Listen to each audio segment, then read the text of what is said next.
Good afternoon, it's Heidi and Brittany at Well Within.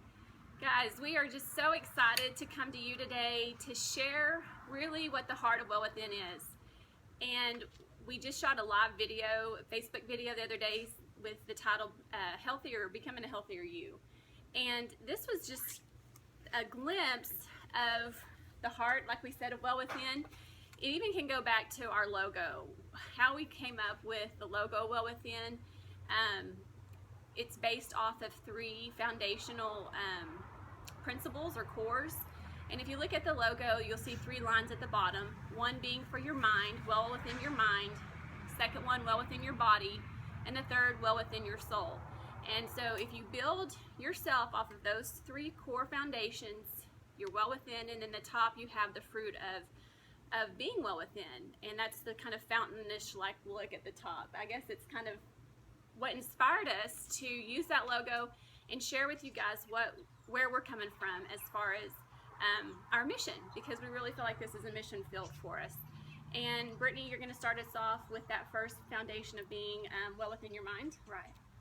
I want to talk a little bit about how to be well within in your mind, how to have a healthy mind. And you guys, being healthy starts with having a healthy mind. And you're probably thinking, well, how do I have a healthy mind? And we're learning. I'm learning some things. That God gave us the ability to control our thoughts and have some self-control over the things that the thoughts that are occurring in our mind. And you know what we choose to put inside of our mind, the things we listen to, the things we watch, that has a big part of the thoughts that go on.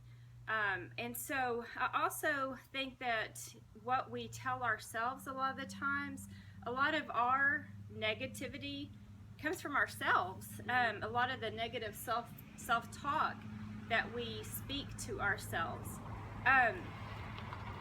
And so I think we tell ourselves a lot, we're failure if we aren't able to accomplish something, that maybe we're fat, maybe that we aren't a good mom, maybe we haven't accomplished in a career what we hope to, maybe we don't make enough money, drive the right car, whatever it is. It is sad, but a lot of times we're the ones that putting those negative thoughts into our minds. And sometimes they can become consuming thoughts. The things we think about quite often. I think especially with food, and it's really sad. And we're hoping to talk about this in the months to come and to help each other with this. But guys, our identity cannot be found in what society says is worthy and what society says is healthy or successful.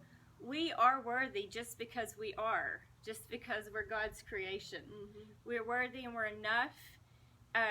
We cannot continue to base our worth on what other people say that we should be. Would you say that we're our biggest critics ourselves? I feel like we are.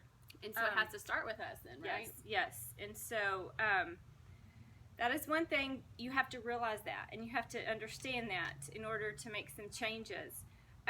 Because we will never be at peace if we don't get out of this mindset and we don't stop critiquing ourselves. And sometimes I think we lay in bed at night and we think, well, what did I accomplish today? Or was I successful with my eating today? Did I lose any weight today? Mm-hmm. And we get stressed out because we haven't achieved those goals, our personal earthly goals. And guys, if that's what our focus is on, we will never be the people that we are intended to be. We need to be thinking in bed at night, how did I serve God today? How did I love others? How did I show my family love? How did I, do for others? And get out of this, get over ourselves, get over these negative thoughts that are constantly being played over into our minds. And not all of you may have these thoughts. Yeah. We're coming from a personal space here, guys. We're being raw and real with our own selves, because we gauge so much of our self-worth and our accomplishments based off of what have we done today, because of food or exercise. I didn't exercise today. I'm going to beat myself up. And so we're not in a place of blame. We're just coming to you because if we have not struggled ourselves, we wouldn't know how to speak of it. Right, exactly. So, okay, so I think that something I want to talk about real quick is the fruit of the Spirit, and self-control is one of the fruits of the Spirit that's mentioned in the Bible. And so I'm encouraging you to invite Him in, and invite Him in to help with all of the thoughts that are going on in your mind. Spend time with Him. Spend time with Him in prayer, listening. Something that we don't do enough of is just listening. Just possibly yoga works for you in the morning. Just getting your mind on the right track, focused on the right things, being quiet, starting your day with a positive mindset. When we have a positive mindset, we're able to persevere through the day. We have decisions that we're faced with all day long, some small, some big. But if we're not in that positive, right mindset from the start of the day, we're going to make poor choices. We're going to allow negative thoughts to go on into our mind, and it gives us strength when we make that priority. And one last thing about the mind is, if you do not have a healthy mind and work on this, then you become stressed, and you may not even know the stress that's going on. But I think some of you have probably experienced this, things, physical ailments that happen, and when you look back, it was because of some stressful things that were happening in your life. But just want to point out that a lot of the doctor visits that we go to, many of them stem from stress. And I've talked to doctors that said many diseases and just ailments like common colds and things like that are perpetuated because of the stress. And just realize that our mind and the things that we are putting in and thinking has a lot to do with how our body creates stress and deals with stress every day. Which is a good segue into the second core, being well within your body, because we're learning that stress and another big component being sugar has detrimental effects on our physical body. So let's go into that a little bit. We are learning, guys, a lot every day about how to treat our body. Brittany and I both really believe God has created our bodies to be a temple to serve Him. And a lot of times we abuse this temple in not only physical manners, but ingesting internal manners. So let's dive into what we really believe is the way God intended us to live. And this is our personal opinion. Anytime you engage into a new food plan or diet plan, please consult your physical doctor, physician about it, because we're not physicians, but we're two moms that are real passionate about this, and we love to learn and share what we're learning, because we just feel called by God to put this out here. Okay, sometimes we don't feel like there's enough people to speak what they know to be true, and we're just crazy enough to do it. Okay, so this is what we know, that in your gut, two components, like we said, stress and sugar, have detrimental effects. What does it do? When you're in a stressful state, your body goes through a fight or flight adrenaline surge, and when that happens, your vital organs are the only things being not preserved, but it's being targeted to your vital organs, your brain, your heart, your lungs. Those are the things that are getting all the blood supplies, the hormones, the things that are vital to your survival. Okay, other things like your gut, your lymph system, all that is kind of secondhand. So if you're in a stressful state, 50% time, even more than that, your gut's really getting the raw end of the deal. So you have receptors that are shut off, you have hormones that aren't working right, and I can't go into all the details, but just know that stress plays a big part in your gut. Okay, so we need that component to have a healthy gut. The second thing is sugar. We're going to talk a lot about sugar in later videos in different blogs, but just know that we believe sugar is a huge culprit of today's ailments, illnesses, disease, obesity, just a rampant of issues going on in today's society. So what can we do to work on those two things? Brittany's already gone over really well stress. Sugar is one of the things that can be masked into foods that you don't even know you're consuming. we don't read a lot of look at calories. We don't read and calculate fats. When we read a label, we're looking at ingredients and we're looking at sugar intake, wouldn't you say, for the most part? Yes. And if you're following what we believe is the GLAD diet, or God's living food in us, American diet, you don't have to, or we don't feel like you should be ball and chain to calories and fats and all the other stuff. You should be enjoying God's food as fresh as possible on a daily basis. So we do look at labels, but we're looking at different stuff than we have in the past, because we've probably all been on the same, fad diets here and there. But we do watch our sugar content, and we're going to keep it real simple today when it comes to your body. The other thing that we really believe is a big culprit of inflammation and disease is wheat. Okay, can you eliminate sugar, and can you eliminate wheat in your diet? We have both been on the journey of, we first took out gluten, and we saw a little bit of improvement in our health from that. But the more we read, and especially this book right here, Wheat Belly, guys, this will show you that it's just not about the gluten. And what happens is, if you take wheat out, you're going to see amazing weight loss. If that is your goal, you're going to see amazing weight loss, because wheat and gluten in particular, that big protein, still causes the glucose insulin cycles, the big spikes and dips in your insulin. Insulin being the fat storage hormone that keeps this, what they call visceral fat, around your waistline. It keeps it present. So even though you pull out gluten, they're substituting potato starch, tapioca starch, cornstarch, different things to replace that protein that still causes those big spikes and dips in your blood sugar. And if we can keep a stable blood sugar throughout your day, you're not going to have those big hormone shifts that are causing the weight to not leave your body. So we've both experienced a great amount of just unexpected weight loss because of that being removed from our diet that we weren't even trying. But we feel healthy, we feel clearer-minded. We don't have as much inflammation or bloat. And I know for myself, when I do cheat, when I do, eat the gluten or the breads, oh my gosh, I feel the bloat instantly. Your body just immediately has an inflammatory response. So I challenge you, if you're looking for weight loss, please, like I said, consult your physician, but I challenge you to do those two things. Remove sugar and remove wheat from your diet, or grains, and just tell me after 30 days, how do you feel? And let me go back. Our body does need sugars. I can't say all sugars. When I say sugars, and from my perspective, I mean refined processed sugars, okay? The white granulated sugars that are in sodas, or even worse, the artificial sugars that are in diet sodas, that kind of stuff. So our brain does need glucose to work properly, and we need energy, which is a form of glucose. So get your sugars from natural fruits, natural foods that contain sugar, protein, and a fiber together, okay? So let me just excuse myself for assuming that you knew when I said sugar, I was referring to the candy-like sugars, the sugars that are in breads and cakes and sodas, that kind of stuff. So try eliminating those two things and seeing how your body reacts to it. The other thing is movement.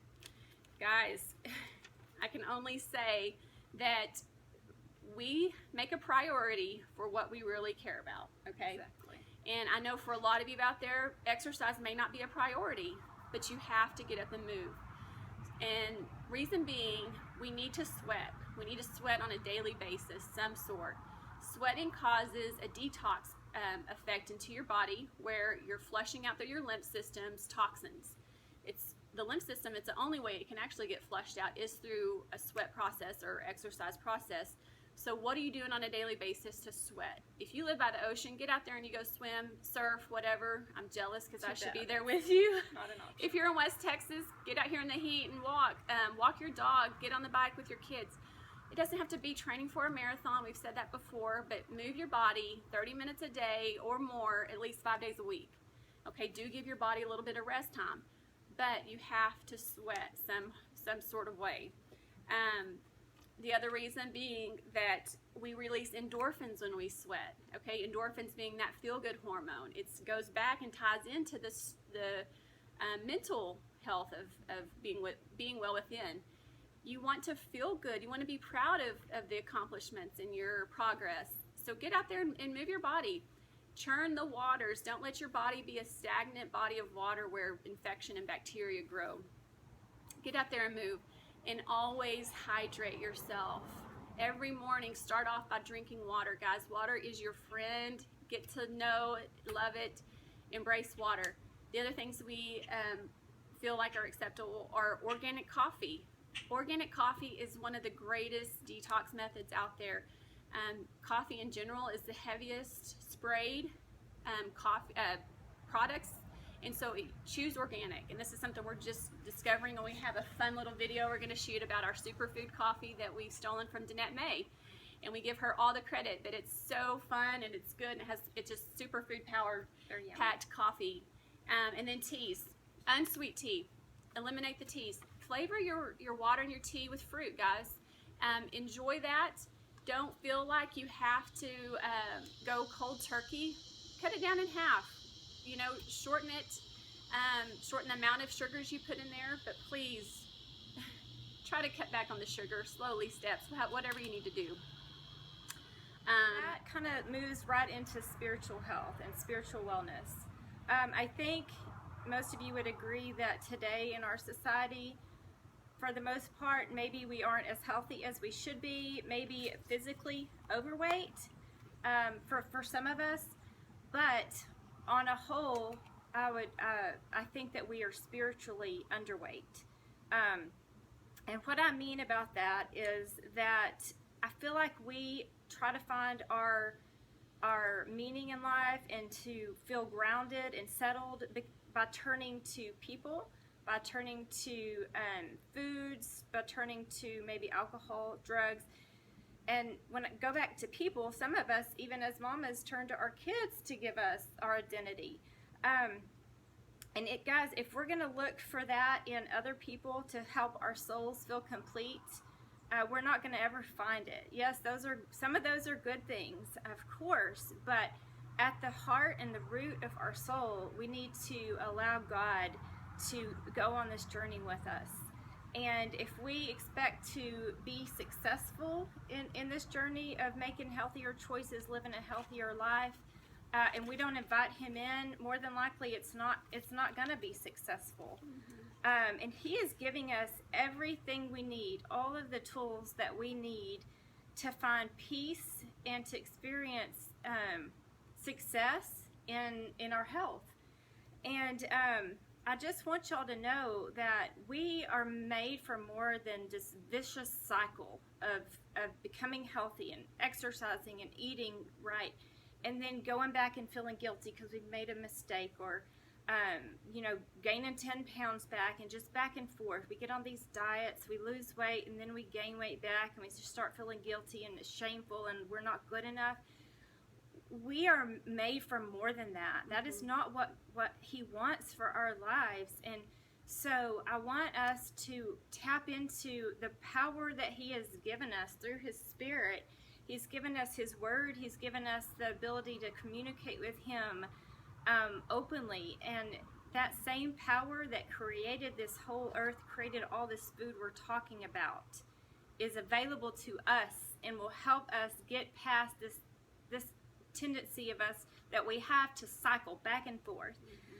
It is possible. It really is. And I think that through the support of others that He's given us, and through Him and what His Spirit and His Word, we can beat this, and we can live a healthy life. And I want to also talk about the fact that craving isn't a bad thing.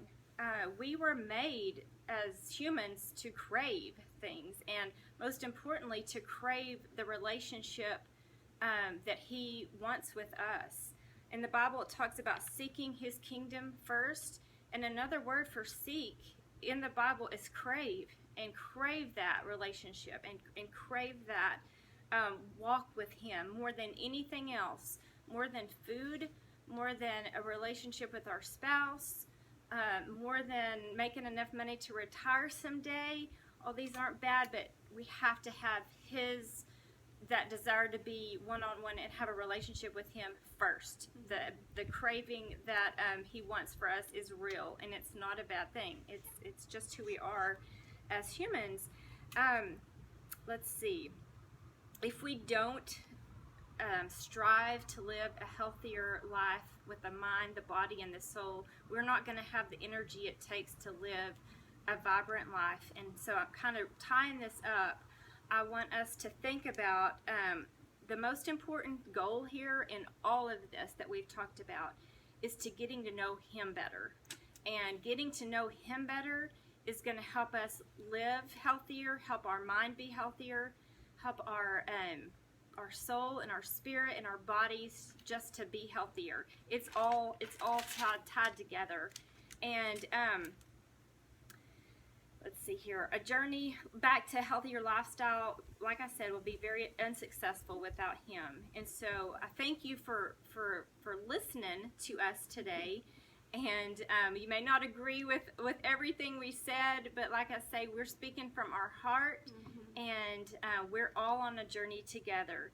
And so I think that we want to partner with all of you guys and just work towards a healthier, more whole life.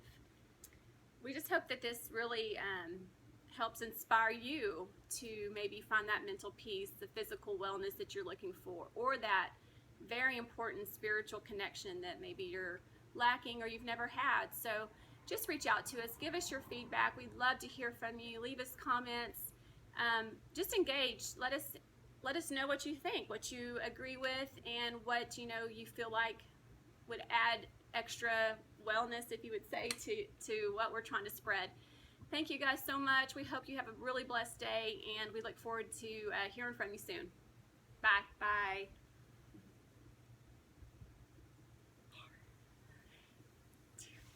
As the cat's pooping. As he's peeing in my pot.